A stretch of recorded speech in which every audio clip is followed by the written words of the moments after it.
കേരളത്തിൽ ലോക്സഭാ തെരഞ്ഞെടുപ്പിനുള്ള നാമനിർദ്ദേശ പത്രികാ സമർപ്പണം നാളെ അവസാനിക്കും. ബഹുഭൂരിഭാഗം സ്ഥാനാർത്ഥികളും ഇന്ന് നാമനിർദ്ദേശ പത്രിക നൽകി. അണികൾക്കും പ്രവർത്തകർക്കുമൊപ്പം പ്രകടനമായെത്തിയാണ് മിക്ക സ്ഥാനാർത്ഥികളും പത്രിക സമർപ്പിച്ചത്. കോൺഗ്രസ് നേതാവ് രാഹുൽ ഗാന്ധി വയനാട്ടിലെത്തി ലോക്സഭാ തെരഞ്ഞെടുപ്പിനുള്ള നാമനിർദ്ദേശ പത്രിക സമർപ്പിച്ചു.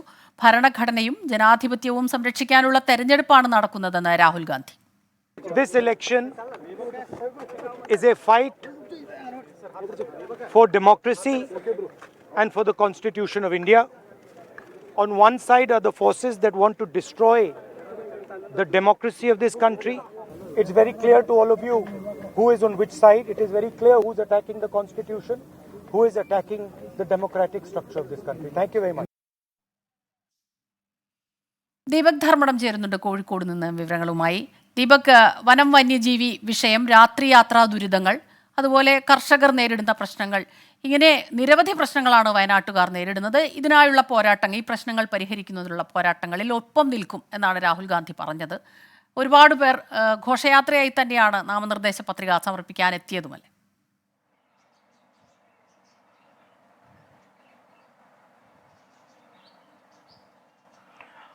സ്മിത, വലിയ റോഡ് ഷോ ആയി ഒരുപക്ഷെ കോൺഗ്രസ് പ്രവർത്തകരെ, UDF പ്രവർത്തകരെ ആവേശത്തിലേക്ക് ഇളക്കി വിട്ടുകൊണ്ട് തന്നെയായിരുന്നു രാഹുൽ ഗാന്ധിയുടെ ഒരു മാസ് എൻട്രി. രാഹുൽ ഗാന്ധിയും പ്രിയങ്ക ഗാന്ധിയും ഒരുമിച്ച് ഹെലിപ്പാഡിൽ ഇറങ്ങുമ്പോൾ നേതാക്കൾ സ്വീകരിക്കുന്നു.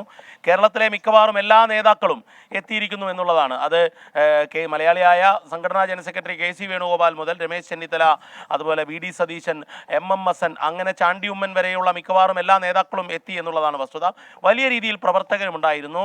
അങ്ങനെ അത് റോഡ് ഷോ ആയി മാറുന്നു. റോഡ് ഷോയ്ക്ക് ശേഷം പത്രികാ സമർപ്പണത്തിന് വേണ്ടി കളക്ടറേറ്റിലേക്ക് എത്തുന്നു. ഇതിനുശേഷം ആദ്യത്തെ രാഷ്ട്രീയ നീക്കം ഒരു കോളനി സന്ദർശനമായിരുന്നു.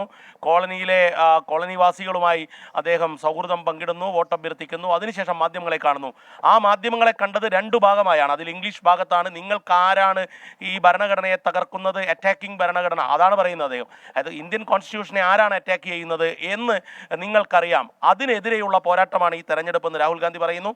എന്നാൽ അല്പം കഴിഞ്ഞുള്ള ഹിന്ദി ബൈറ്റിലേക്ക് പോകുമ്പോൾ അതിൽ പ്രധാനമന്ത്രി നരേന്ദ്രമോദിയെയും ആഭ്യന്തരമന്ത്രി അമിത്ഷായെയും പേരെടുത്ത് പറഞ്ഞുകൊണ്ട് തന്നെ അദ്ദേഹം കടന്നാക്രമിക്കുന്നു.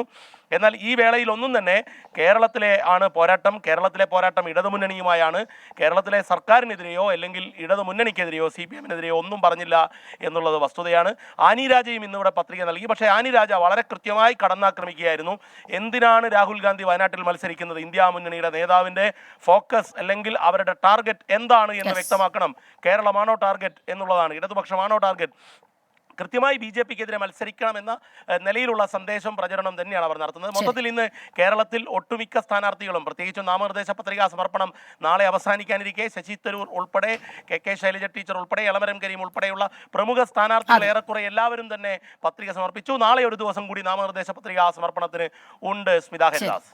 ദീപക് ധർമ്മടമാണ് കോഴിക്കോട് നിന്ന് ഈ വാർത്തയുടെ വിശദാംശങ്ങൾ നൽകിയത്.